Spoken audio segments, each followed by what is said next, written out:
Sede bem-vindos a esta apresentação especial da tarde, a esta atualização profética.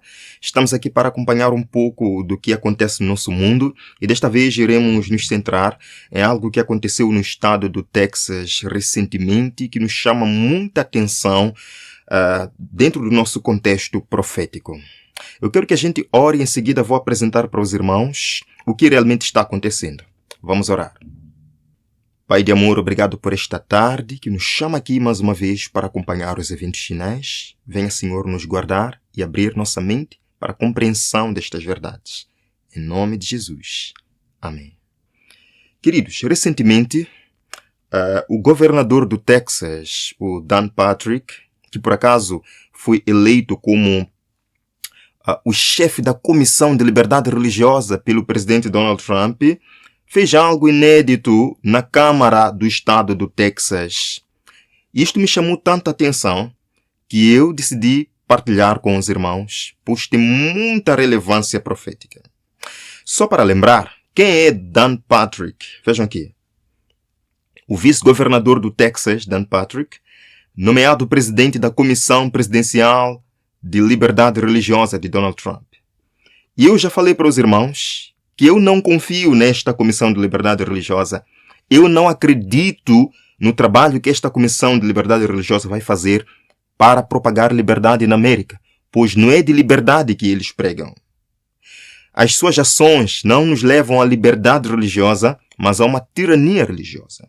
Nós já vimos o pronunciamento, por exemplo, do vice-presidente desta comissão, o nosso irmão Ben Carson, dizendo que não acredita na separação entre igreja e Estado. Ele é o vice-presidente desta comissão. O próprio Dan Patrick não acredita na separação entre igreja e Estado. E eu vou vos mostrar o que ele fez há bem poucos dias atrás no estado do Texas, na Câmara do Texas. Mas vamos escutar primeiro o que ele falou naquela cerimônia de posse, onde ele foi colocado como presidente da Comissão de Liberdade Religiosa. Tudo maravilhoso, tudo bonitinho, meus irmãos. Vamos escutar o que ele disse.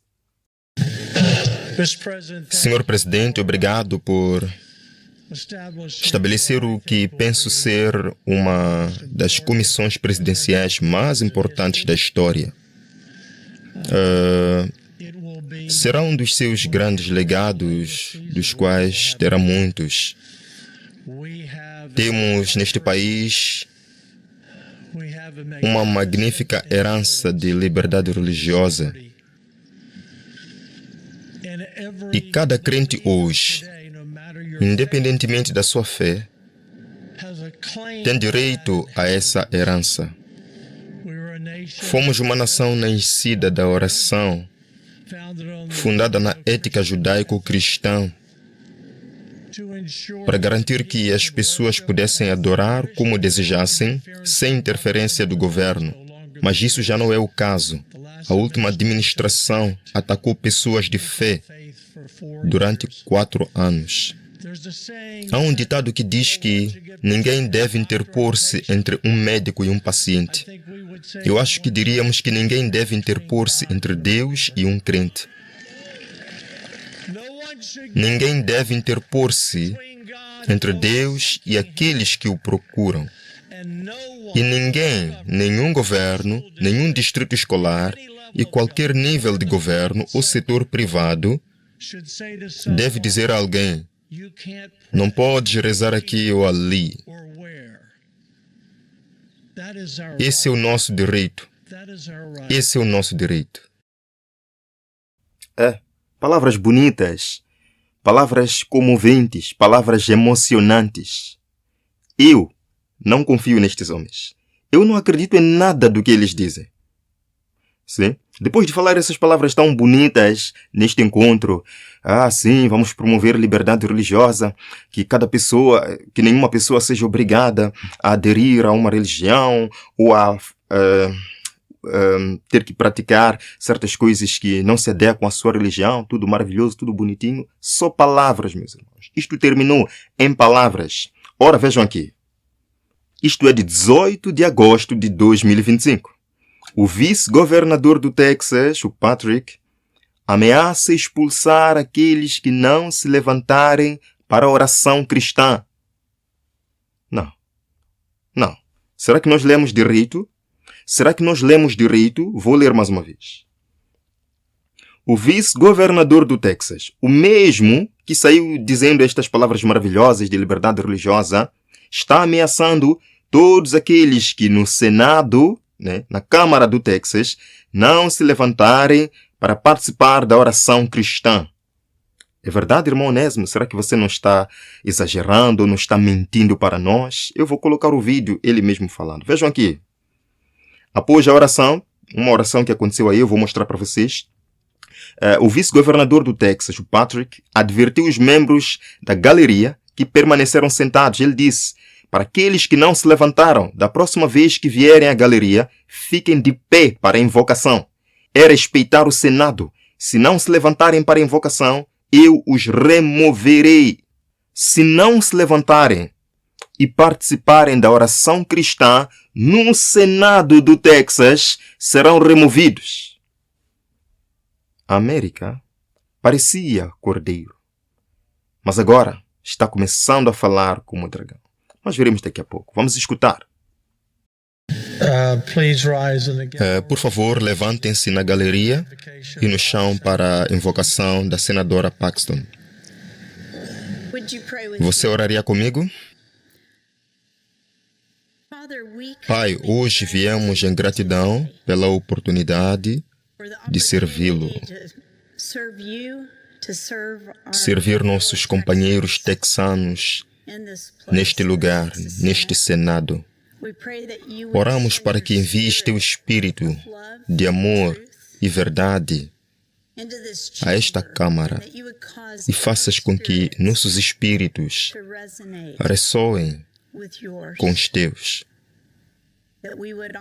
Que possamos agir com amor, sabedoria e coragem e fazer o bom e correto. Que é em nome de Jesus, que nos salvou, que nos mantém salvos e que voltará, eu oro. Amém. Parece até uma igreja, né? Mas não é uma igreja, não é um culto religioso.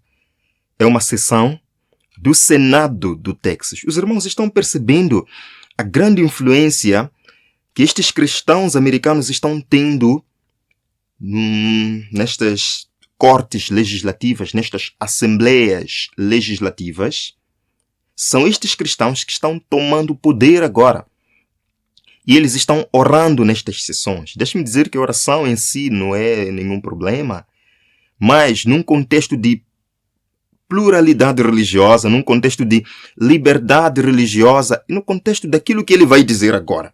Os irmãos estão percebendo que é só uma questão de tempo para estes líderes, estes senadores cristãos se unirem, traçarem projetos que eles acham que vão salvar a América e colocarem isto na mesa. A maioria está a favor destas políticas. Agora, o vice-governador do Texas, Patrick, agora ameaça aqueles que não se levantaram, porque nem todos no Senado se levantaram. Alguns disseram, bem, nós não somos cristãos. Não somos obrigados a participar dessas orações. Isto é correto. Jesus não obriga ninguém a orar. Jesus não obriga ninguém a frequentar uma igreja. Jesus não obriga ninguém a o seguir. Não existe isto na palavra de Deus. Lembram até quando os discípulos de Jesus foram bater à porta de uma cidade e o guarda abriu. Eles disseram, queremos partilhar a mensagem do Senhor. Disseram que aqui vocês não entram. Os discípulos ficaram furiosos e disseram, mestre, queres que desça fogo do céu? Jesus disse, não, eu não vim para fazer isto, eu vim para salvar, não vim para ameaçar, não vim para destruir, não vim para obrigar ninguém, eu vim para transformar os corações. Este homem, o chefe da Comissão de Liberdade Religiosa nos Estados Unidos da América, ameaça aqueles que não se levantaram. Se vocês da próxima não se levantarem e participarem desta oração cristã, serão removidos. Vejam aqui.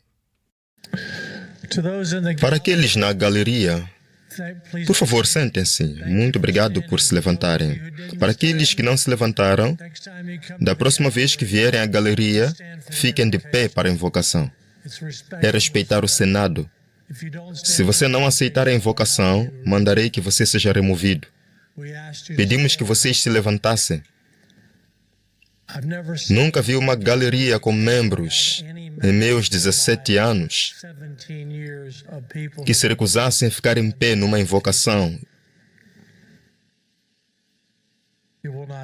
Isso não será tolerado. Misericórdia, meus irmãos. Misericórdia.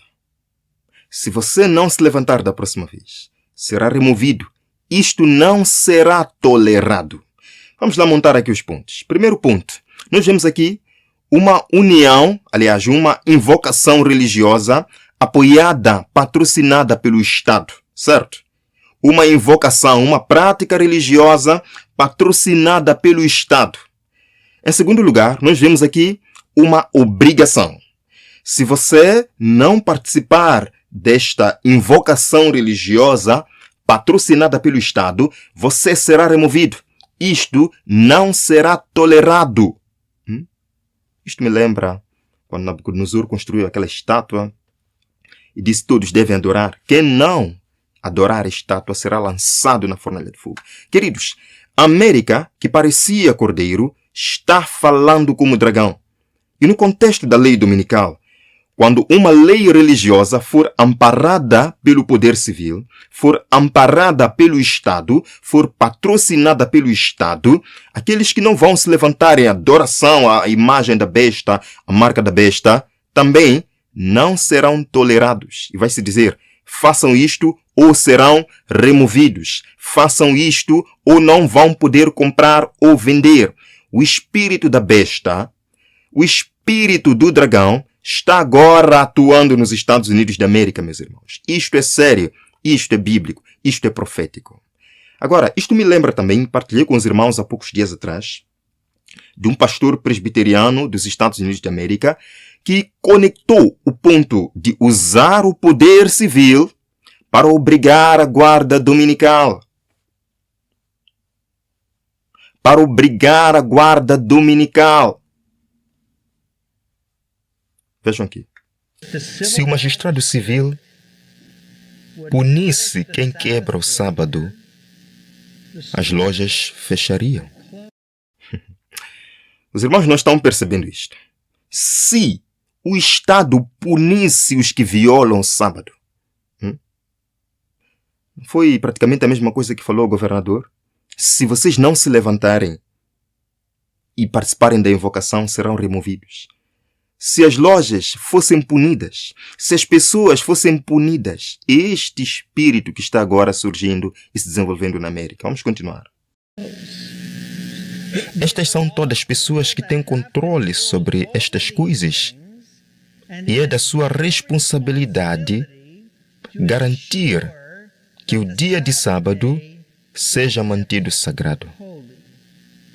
Eles são responsáveis por garantir que as pessoas, sob os seus cuidados, tenham liberdade para adorar a Deus como Criador e Redentor. Falam de liberdade. Que liberdade que o quê? Eles querem obrigar, querem usar o Estado para impor. Isto não é nenhuma liberdade, meus irmãos. Agora, este mesmo governador do Texas, vice-governador do Texas, que está impondo uma oração cristã no Senado do Texas, sob pena de remoção, uma intolerância religiosa, como ele bem disse, bloqueou uma oração muçulmana no mesmo Senado do Texas há alguns anos atrás. Olha, se levantou um senador muçulmano e disse: bem, já que há liberdade de todos nós adorarmos o nosso Deus na praça pública, já que há liberdade religiosa para todos, por que eu não posso fazer uma oração a Allah? O mesmo vice-governador agora, que está impondo esta oração cristã, disse que não. Aqui isso não vai acontecer. Aqui não existe oração muçulmana.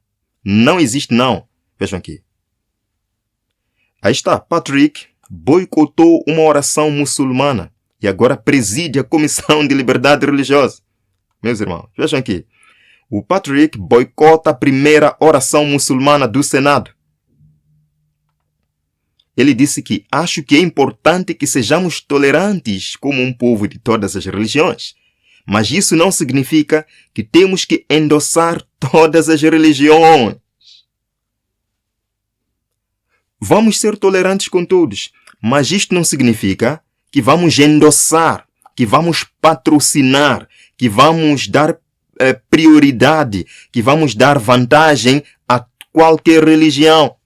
Existe uma religião, segundo ele, que deve ser dada prioridade, que deve ser colocada em vantagem em detrimento da outra, meus irmãos. O fato é que existe agora uma onda infernal de procurar usar leis civis para impor a Cristo. Uma onda infernal de usar o poder do Estado para impor às pessoas Cristo. É assim como Cristo trabalha?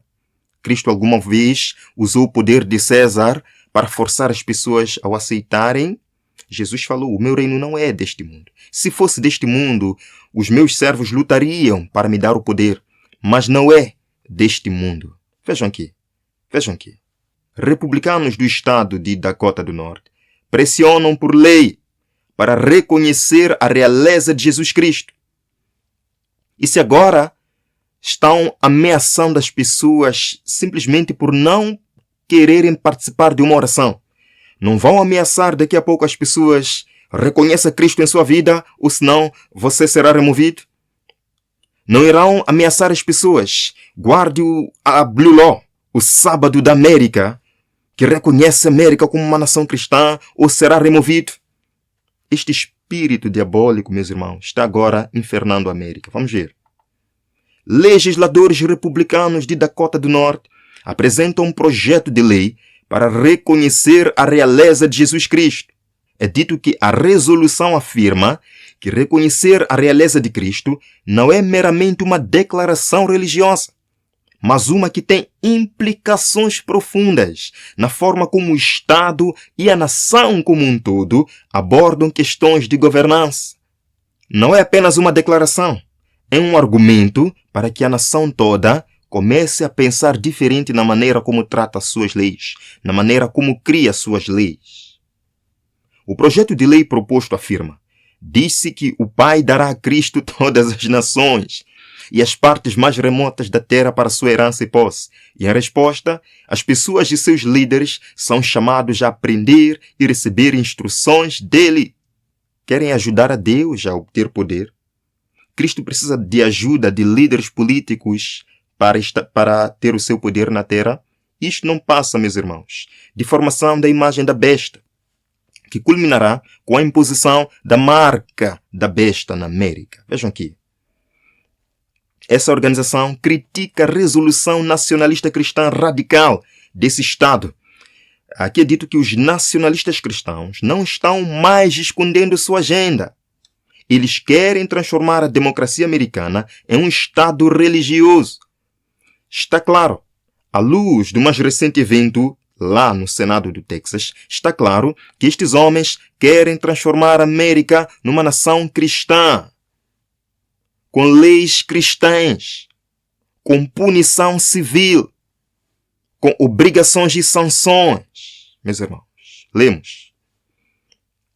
Quando o protestantismo estender os braços através do abismo, a fim de dar uma das mãos ao poder romano e a outra ao espiritismo, quando por influência desta tríplice aliança a América do Norte for induzida a quê?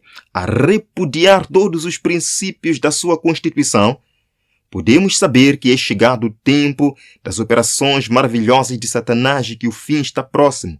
Podemos saber que a obra infernal de Satanás já começou e que só vai culminar com a imposição da marca da besta. Queridos, deixe-me vos dizer. Cristo não trabalha com nenhum tipo de ditadura. Cristo não precisa de nenhum governo humano para impor sua lei a fim de transformar os corações. Cristo é mais do que suficiente. Ele trabalha com a mente.